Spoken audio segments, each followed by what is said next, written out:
What's up, sports to the bone family? What's up? What's up? A blessed afternoon to you all, and welcome back to another video. Hope you guys are doing okay. Hope your afternoon is going well. Hope you are not up watching Manchester United like myself here. Alright, coming up in this video, my viewers and subscribers, we have two things to zoom in on. Going to be taking a look at the first IPL game that was played early this morning between the Rajasthan Royals and the Punjab Kings. Yeah, man, we had Shellyann Fraser-Pryce. He actually played an important role in that game, striking it at 193. Actually remained not out as he brought up victory for his team. So we'll look at that game. Plus, we're going to be zooming in on some track and field. Jamaica sprint queen Shellyann Fraser-Pryce with a smashing, crushing season opener over there in Kenya, running 10.67. Yes, my viewers and subscribers, you heard me right. 10.67 to open her season. Very, very nippy time to open with. So we'll zoom in on that. So yeah, we're going to start off with the IPL. But before we go into it, remember to subscribe if you have not yet subscribed in. Turn on the post notification bell. So as I said just now, it was another victory for the Rajasthan Royals. And West Indies middle order batsman Shellyann Fraser-Pryce was right in the thick of things, in the middle of it. You know, he actually finished not out. He brought up the victory for his team, not only by hitting a couple of sixes and fours, but, you know, actually playing the last ball that brought up the victory. So, shout out to Shellyann Fraser-Pryce once again. Now, it was a high-scoring encounter, so I gather those that watched the game probably were pretty entertained. Good thing you didn't do like me and was up watching Premier League. You know, yeah, man. But Shellyann Fraser-Pryce, as I said, did pretty well. Now, 189 for 5 is what Punjab got, with their opener Johnny Bairstow getting the bulk of the runs. He got a half century. Yeah, man, 56 of 40 with 8 fours and a 6 coming right in the mix. Now, Sharma chipped in pretty well, getting 38 of 18 with 4 fours and 2 sixes to basically lead the way for the Punjab. Right now, in terms of the bowling for the Rajasthan Royals, Chahal did pretty well. You know, he had 3 wickets, 3 for 28 from his 4 overs. The 3 for 28 from 4 overs to lead the way as the Punjab were able to put up what I can call it a bit, I don't even want to say par, because on these pitches 170, 175 is par. So if you get up to upwards of 185, 189, you know, you believe that you are in a good position. Now, Rajasthan Royals, they were able to chase it down. You know, they put together a good little opening stand. I think they had about 44 before they lost the first wicket. You know, we saw Josh Butler there doing his thing. Once again, getting a start, but wasn't really able to carry it on. You know, a lot of times when Josh Butler go out there and get started and get dismissed, you know, the team tends to collapse. But the good thing is that, you know, a couple of other batsmen chip in with you know, some runs to basically help out there. Jiswal, he got 68 of 41, so he was at the top there. You know, and the fact that Butler got out a little bit early simply means that he had to basically step it up somewhat.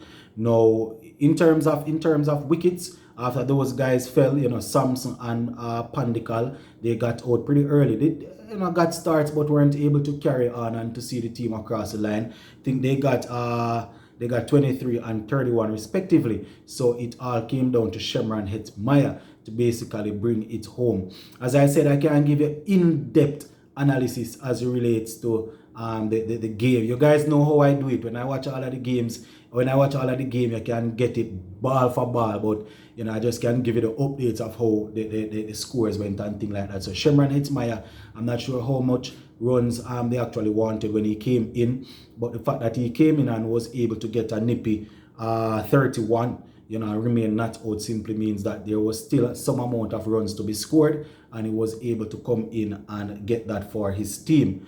You know, so Hetty stayed there, as I said, brought up the victory for his team, and you know, he's definitely his stocks are rising. His stocks rising right up there.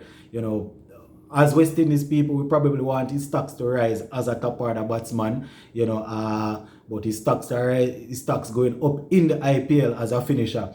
31 of 16 is what he got. 31 from 16 with 3 fours and 2 sixes in the mix there. So Rajasthan Royals winning the game by 6 wickets and having a couple of deliveries to spare, on about 2 deliveries to spare.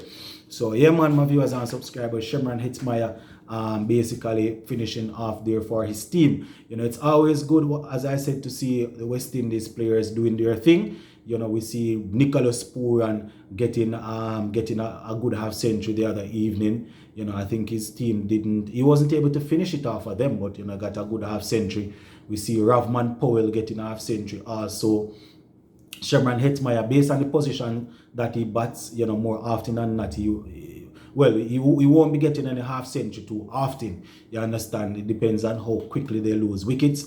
But the fact that he's able to get the 30s more often than not remain not out simply means that things looking up for us. So Ravman Powell, Nicholas Pooran, Shimron Hetmyer, these are a couple of the guys that one would expect to really be in the top order of West Indies T20 team.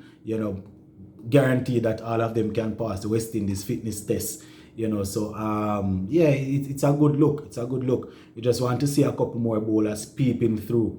We see Jason Holder out there doing his thing. We have Alzari Joseph, who is playing all of the games for his team so far. I think since they brought him in, they haven't actually dropped him since, if my memory serves me right. So very good to see that.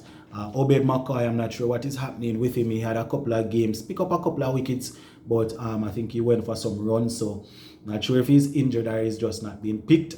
Who else we have? We haven't seen anything of Rutherford. We haven't seen anything of Fabian Allen. I think Mumbai Indians need to give Fabian Allen a chance. As we talk about Fabian Allen, shout out to the man. Happy birthday to him. Today is actually his birthday. So shout out to Mr. Fabian Allen. But yeah, that is basically how the Rajasthan Royals versus Punjab game went, my viewers and subscribers. So we're just going to finish off with some track and field. All right, so early this morning, over there in Kenya, we had Shellyann Fraser-Pryce, our spring queen. She opened up her season, and let me say, it was very impressive. It was very impressive. You understand? She ran 10.67. Yes, you heard me right. 10.67 to open up her season, and to run that fast in your first 100 meter for the season, it's definitely impressive. It is impressive, my viewers and subscribers. You understand? Running this at 35, at the age of 35, it's basically unheard of. You understand? We see a couple of ladies running quick times, Elaine Thompson-Hera. We see Shakara Richardson post on Twitter the other day, but we didn't see the race that she put up 10.6 something in training. We want to see that on the track, but boy, 10.67 so early in the season, barring injuries or anything, this should be a good season for Shelly, It should definitely be a good season. I think her personal best is 10.60. Yeah, man, 10.60, which she had last season, 10.60, 10.67. One could expect that to go down some more. One could expect that to go down. Don't know if these ladies are going to be able to get it down into the 10.4 range. That is the record. We all know the controversial issues surrounding that female 100 meter record. You understand, but with Elaine Thompson running 10.5 and Shelly running 10.60 and things like that, definitely going to be pushing each other. I think Brianna Williams ran 10 point. I think she opened her season the other day with 10.9, if I'm not mistaken. So yeah, things looking really good, for Jamaica as it relates to our women. We have the Clayton twins coming up, youngsters in high school still running extremely quick. You understand? We have Ashanti Moore, who left Heidel a couple seasons ago. So a lot of young female athletes coming up. We just want to see the male stepping through now. But yeah, very good look. Shout out to Shellyann Fraser-Pryce on that season opener. That was very well done. But we're going to leave it right here for now, my viewers and subscribers. And we'll definitely touch base later on this evening, because we see where Chris Gayle is big in the media.